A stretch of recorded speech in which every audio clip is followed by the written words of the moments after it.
It just looks like there's a bunch of neurotypical kids interacting. It doesn't even look like one of them is autistic.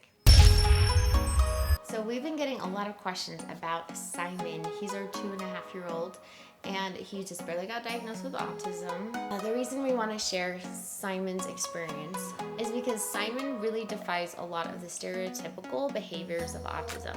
We totally would have never gotten Simon tested for autism if we didn't already have Ezra, who's our 6-year-old, who he is autistic, and we wouldn't have noticed any red flags. Red flags, yeah.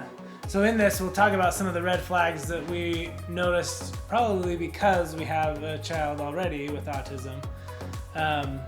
And so we were watching more closely for those types of red flags. We just want this to be a reference and to get people thinking and make more awareness for parents, because I know it can be such a blessing to find out as early as possible, that your child is on the spectrum and get them the help they need, and then also yourself, because it's really, really hard to have a child who's autistic and not know that they're autistic. It's extremely difficult as a parent, but once you know, then it opens up this world of resources and help and just better understanding. And Ezra, when he was first born, we noticed right away that he might be autistic. He didn't really have eye contact. He had more of the stereotypical things that you think of when you think of autism. And so by the time we had Simon, I was definitely watching for those red flags, just wondering if he would also be on the spectrum. He was hitting all of his milestones. He had great eye contact. He had this amazing smile that was definitely a social smile. He would laugh at us when we would play with him, even at 3 months old. Hello, Simon. Yeah. And by the time he had his first birthday, I just knew that Simon was not autistic, because he'd hit all of his milestones up to that point. And just listen to this kid babble.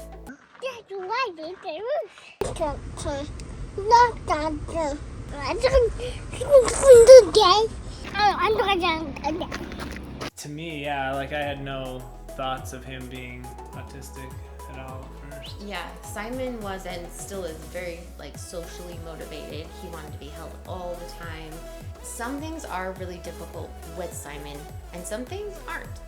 I can give him a haircut in our RV when we were traveling to all the national parks. I love seeing Simon notice other people's feelings. He does this really well. Simon even comforts his older sister when she falls down during a hike at one of the national parks. He notices when other people get excited, and he gets excited too. Here is a fun little moment we had when we had just told all the kids in the RV that we were going to take them to Disneyland. Simon, at 2 years old, had no idea what Disneyland was.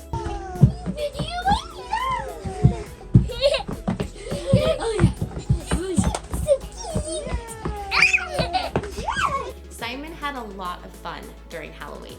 He was pretty scared at first, but when we had some good experiences and he got to see that the candy actually went in his bucket and he got to eat it later, he got pretty good at it. And it was fun to see his little victory dance at the end. We have a whole movie on that here. The dentist, on the other hand, was not as fun, but he was a brave little soul, and we tried to make the best of the situation. That video is right here. He has wonderful relationships with his brothers and sisters, and when they interact, it just looks like there's a bunch of neurotypical kids interacting. It doesn't even look like one of them is autistic. And a lot of times with certain kids, autism can hide and you don't see it as well. And we definitely did not see it in Simon right at first. Usually Simon is a pretty easygoing child, just as long as you don't take a car away from him or a device or screen that he's watching. Or don't try to get him back into the car when you're visiting Death Valley. Come here. It's time to go, Simon. Come on. We're all done. Simon's also really good at copying other people's behavior. He sees right here the kids doing service and putting logs in piles and putting strings around them, and so he wants to help too. Simon is putting my pile of 9 on top of the other one.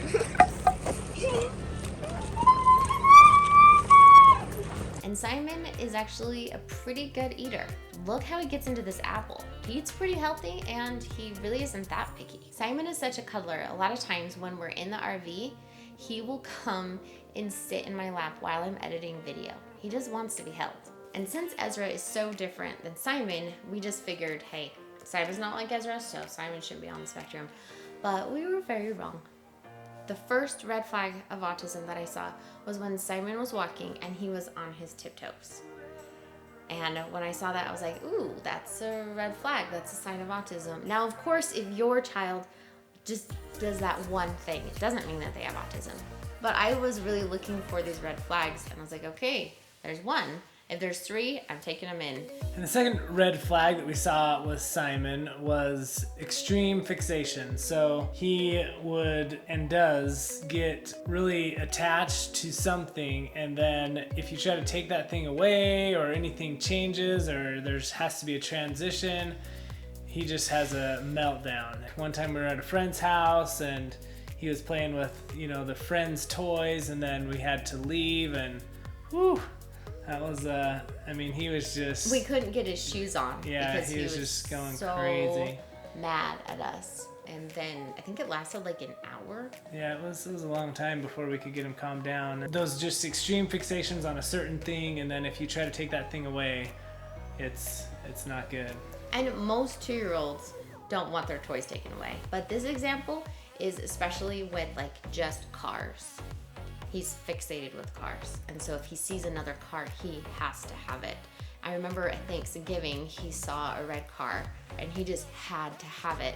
And my brother talked him through like, okay, how do we ask for things? Because he just went into a meltdown.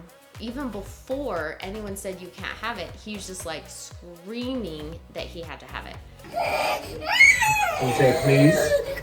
Say more please. Do you want a car? We need a soft voice. And we can use a car. Or we need to use a nice soft voice. And we say please. Please? We love please. Simon can use a car. We love cars. We love Lightning McQueens. Lightning McQueens are the best. Chicago wheelie. So that was our second red flag that I saw.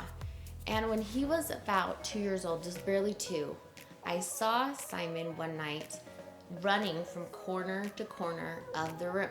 And he was laughing, having the time of his life, just running again and again and again. And I saw him, and this wasn't weird or odd behavior to me because he did this all the time. He liked to run and laugh, so I didn't think anything of it.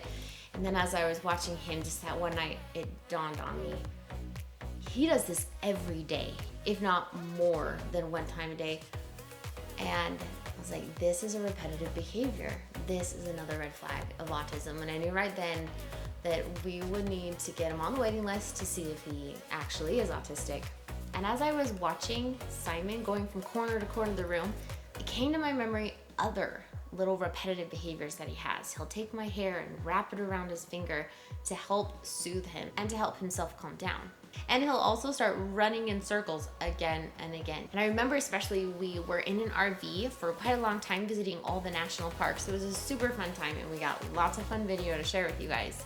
But during that time when we were in such a small space, I began to notice more of the repetitive behaviors because he was just always in my peripheral vision. He was so close to me all the time. And so I noticed when he would go back and forth, and also when he would spin around. That's true. I didn't think about that. But yeah, in a house, it's like not as evident. But in the RV, literally every night he would run back and forth, and we all knew it because we were all right there. There's nowhere else to go. You can't miss it. Well, and I think another big thing, obviously, is we were thinking language would start to develop, right? Because he still wasn't talking, and it just wasn't progressing at all. Like no mama or dada or anything really. He said those things like a few times, Yeah, but not consistently, all the or time, yeah. It wasn't like I learned this word and now I know what it is. Like none of that. So that was another big red flag too. So I'd say four things that were like, okay, something. We just need to get him checked out and just see. Although, but like both of us were still like, I don't think he has autism. Like, but let's just find out. And we got him on the waiting list, which was 6 months. And so we had to wait for 6 months until he could even go in. And when he walked in, he just started being so social. He went up and just started babbling and talking to the doctor. He was playing with the toys. He was showing the doctor the toys. I mean, he was doing so many things that I was like, there's no way he's autistic. He was showing that he was motivated socially, and I just sat there for 2 hours and watched my son, in my head, not be autistic. So the next time we come back and see the doctor 2 weeks later, and I was ready for him to tell me, okay, your son is not autistic. And we sat down, and then he handed me this big book of papers, just so many papers, and it was the diagnosis. And I looked at it and it said autism spectrum disorder, and I was completely surprised. So flabbergasted. I had just literally been on the phone with my mom telling her that Simon is not autistic. As the doctor explained to me where he is on the spectrum, which is extremely different than Ezra, it started making sense. So with Simon's diagnosis, it says that he has social communication at level 2, restricted repetitive behavior at level 1. And of course, those things are very subject to change as he grows older. Simon's without intellectual impairment and with language impairment. Yeah, so when she called me and I could tell something was wrong, Wait, it but was like more quiet, and I was like, what's going on? I had just been humbled and proven wrong, so. And then she's like, Simon has autism. I was blown away too. I was like, what? Then when Holly went through this and explained why, and that there isn't an intellectual delay, but these other things, it made a lot of sense. And maybe we should do another video about Ezra and his diagnosis and kind of the difference They are so different. of that diagnosis and that experience, because it was, even though his was obvious, I mean, I was in denial for a long time. A really long time. That was really hard. And That was hard. It's good to see, I think, the differences between individuals, so we should probably do that. So put in the comments if you want to hear Ezra's story as well. So hopefully this helps you see some of the different red flags and how they can add up. If you're seeing, 3 or more of those things, then you might want to check it out. So our 3 older kids, Mark, Vincent, and Marie, we actually interviewed them and asked them, what is it like having 2 younger siblings on the spectrum? And we made a video out of it. It's pretty endearing. It's right here. You can see right here as well is our playlist, autism playlist. So as we've traveled to all the national parks and had those experiences that kind of highlight what it's like living with autism, especially in that case in an RV or Really on a national close park, on the quarters, road. yeah. We've put those in that playlist here, so make sure to check that out. If you haven't already, please subscribe to the channel. We'd love to get to know you guys. Bye. See ya.